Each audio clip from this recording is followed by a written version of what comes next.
నమస్తే. సమంత ఒకానొక దశలో సూపర్ స్టార్ హీరోయిన్ లాగా ఎదిగిపోయింది. అయితే తెలుగు ఇండస్ట్రీ కాదు, తమిళ మిగతా భాషల్లో కూడా తన సత్తా ఏందో చూపించింది. కానీ గత కొంత ఏళ్ళుగా తనకు ఉన్నటువంటి ఒక హెల్త్ ఇష్యూస్ వల్ల తను కొంచెం సినీ ఇండస్ట్రీకి దూరం అవడం కావచ్చు, సినిమాల్ని తగ్గించడం కావచ్చు మనం చూస్తూ వస్తున్నాం. అయితే గతంలో వచ్చినటువంటి ఒక ఖుషి కావచ్చు, యశోద కావచ్చు, అంతకుముందు ఉన్నటువంటి సినిమాలన్నీ కూడా చాలా కాలం అయిపోయింది వచ్చి. అయితే ఇప్పుడు రానున్నటువంటి మూవీస్ ఏమైనా ఉన్నాయా సమంతవి అంటే పెద్ద ఏమీ కనిపిస్తున్నటువంటి యొక్క లేదు. కాకపోతే ఇప్పుడు సమంత రూట్ మార్చిందని చెప్పి తెలుస్తుంది. అయితే సమంత ఏ రూట్ తీసుకుంది, యూటర్న్ ఏమైనా తీసుకుందా సమంత అనే దాని మీద మనతో పాటు సీనియర్ జర్నలిస్ట్ హేమసుందర్ గారు ఉన్నారు. వారిని అడిగి తెలుసుకుందాం. సార్ నమస్తే. నమస్తే అండి. సార్, సమంత కెరియర్ అనేది తెలుగులో ఏం మాయ చేసావతో స్టార్ట్ అయ్యి ఇటీవల వచ్చినటువంటి ఒక ఖుషి, యశోద వీటితో ఆగిపోయింది. అయితే తనకి హెల్త్ ఇష్యూస్ ఉండడం ఒకటైతే తన పర్సనల్గా ఉన్నటువంటి ఒక ఫ్యామిలీ ఇష్యూస్ కొంత అని కూడా మనం చెప్పుకోవచ్చు. అయితే అప్పటి నుంచి ఇండస్ట్రీకి అంటే తెలుగు ఇండస్ట్రీ కాదు, పూర్తిగా సినీ ఇండస్ట్రీకే కొంచెం దూరంగా ఉంటుందని తెలుస్తుంది. అయితే మొత్తానికి సమంత కెరియర్లో వచ్చినటువంటి సినిమా యూటర్న్ లాగా తన కెరియర్ కూడా కొంత యూటర్న్ తీసుకుంది, వేరే మార్గంలో వెళ్తుందని కొన్ని వార్తలు అయితే వస్తున్నాయి. దాంట్లో ఎంతవరకు నిజం ఉంది, నిజంగా తను తీసుకున్నటువంటి ఒక నిర్ణయం ఏంటి అంటే ఏం చెప్తారు? ఇప్పుడు నిర్మాణ రంగంలోకి సమంత రాబోతుందండి. ఇది ఒక విధంగా చెప్పాలంటే సాహసం అని చెప్పాలి. ఎందుకంటే మనం హీరోయిన్గా చేయటం వేరును, నిర్మాణ రంగంలో కాలు పెట్టడం కానీ, డైరెక్షన్ చేయటం కానీ ఇవన్నీ చాలామంది ఫెయిల్ అయ్యారు ఇక్కడ. ఎందుకంటే నిర్మాత అంటే మాటలు కాదు, కాకలు తిరిగిన వాళ్ళే, బాగా అనుభవం ఉన్న వాళ్ళే నిర్మాతలుగా దెబ్బతిన్న సందర్భాలు మనం ఎన్నో చూసాం. ఎందుకంటే గతంలో భానుమతి గారు చిత్ర నిర్మాణ రంగంలో ఉన్నారు, సావిత్రి గారు నిర్మాణం రంగంలో దిగి తర్వాత డైరెక్షన్ కూడా చేసి ఇబ్బంది పడిన సందర్భాలు మనం చూసాం. ఆ తర్వాత వచ్చిన కొంతమంది కూడా నిర్మాణ పరంగా ఇబ్బందులు పడ్డవాళ్ళు చాలామంది. మరి అలాంటిది తెలుగులో మరి నిర్మాతలుగా చూసుకుంటే చాలా తక్కువ మంది ఉన్నారు. హీరోయిన్లుగా ఎదిగి చిత్ర నిర్మాణం చేపట్టి తర్వాత కంటిన్యూ చేయలేకపోవటం ఎక్కువగా జరిగింది. అలాంటప్పుడు సమంత ఈ నిర్ణయం తీసుకోవడం అనేది ఒక విధంగా సాహసం అని చెప్పాలి. ఎందుకంటే ఆ యశోద సినిమా శాకంతుల తర్వాత ఆవిడ సినిమాలు లేవు, ఏదో వెబ్ సిరీస్ చేస్తున్నట్టుగా సమాచారం అయితే ఉంది.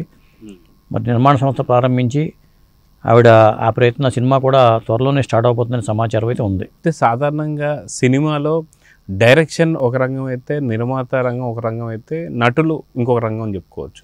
ఇలాంటి స్పేస్లో తను నటిగా అందరినీ మెప్పించింది, అలరించింది. కానీ గత కొంతకాలం నుంచి తనకున్నటువంటి ఒక హెల్త్ ఇష్యూస్ వల్ల లేదా ఫ్యామిలీ ఇష్యూస్ వల్ల కొంత మాత్రం ఈ నటనకైతే దూరం అయిందని చెప్పుకోవాలి. కానీ ఇప్పుడు నిర్మాత రంగంలోకి రావడాన్ని ఎలా చూడాలంటారు? ఇప్పుడు ఏంటంటే హీరోయిన్గా అంత ఛాన్సులు రాకపోవచ్చు, తగ్గుతాయి.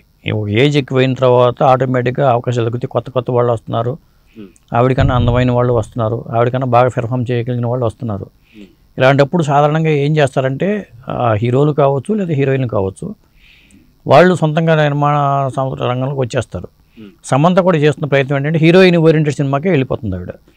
గతంలో వచ్చిన Yashoda heroine oriented, Shakuntala heroine oriented, అంతకుముందు ఓ బేబీనో ఏదో వచ్చింది, అది కూడా హీరోయిన్ ఓరియంటెడ్ పాత్రలు. ఇప్పుడు కూడా ఆవిడ చేసే ఓన్గా చేసిన సినిమా కూడా అది హీరోయిన్ ఓరియంటెడ్ పాత్రతోనే చేస్తుంది. ఆ సినిమా పేరు కూడా మా ఇంటి బంగారం. దీనికి సంబంధించి ఏంటంటే ఆవిడ ఇన్స్టాలో కూడా ఒక పోస్ట్ పెట్టింది, మెరిసేదంతా బంగారం కాదు మా ఇంటి బంగారం అని చెప్పి ఆవిడ ఒక పోస్ట్ పెట్టింది అనమాట.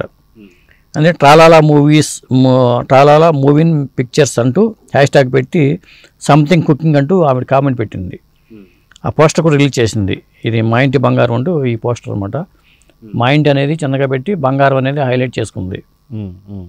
ఇలా అవి పెట్టడం వల్ల ఈ సినిమా మీద ఒక ఆవిడ కూడా ఏదో చేయబోతుంది అనేది ఒక ఇంట్రెస్ట్, క్యూరియాసిటీ అయితే నెలకొంది. అయితే సాధారణంగా నిర్మాణ రంగం ఏదైతే ఉందో చాలా రిస్క్తో కూడినటువంటి ఒక చెప్పొచ్చు. ఎందుకంటే గతంలో చూసుకుంటే మెగా బ్రదర్స్లో ఒకళ్ళైనటువంటి ఒక నాగబాబు గారు కూడా ఆరెంజ్ సినిమా తీసి దాని నుంచి వచ్చినటువంటి ఒక ఫలితాల వల్ల తను దాదాపు సూసైడ్ చేసుకునే పరిస్థితి దాకా వెళ్ళాలని చెప్పి తానే చెప్పుకున్నారు.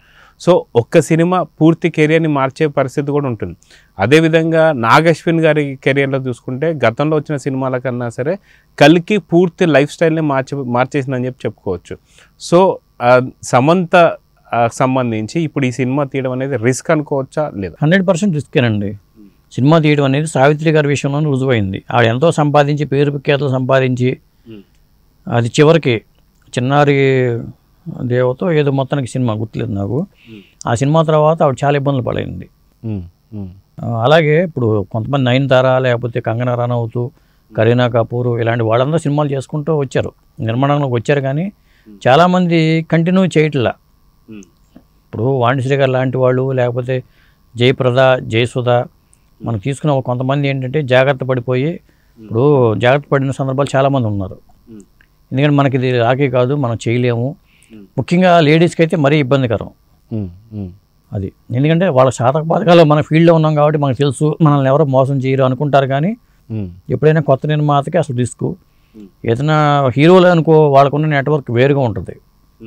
ఎప్పుడైనా పురుషాధిక్య ప్రపంచమే సినిమా అనేది, వాళ్ళు ఏదో విధంగా సస్టైన్ అవుతారు. కానీ హీరోయిన్లకి మాత్రం ఇది కొంత రిస్క్. మరి ఈ విషయంలో ఆవిడ సక్సెస్ అయితే మంచిగా బాగానే ఉంటుంది.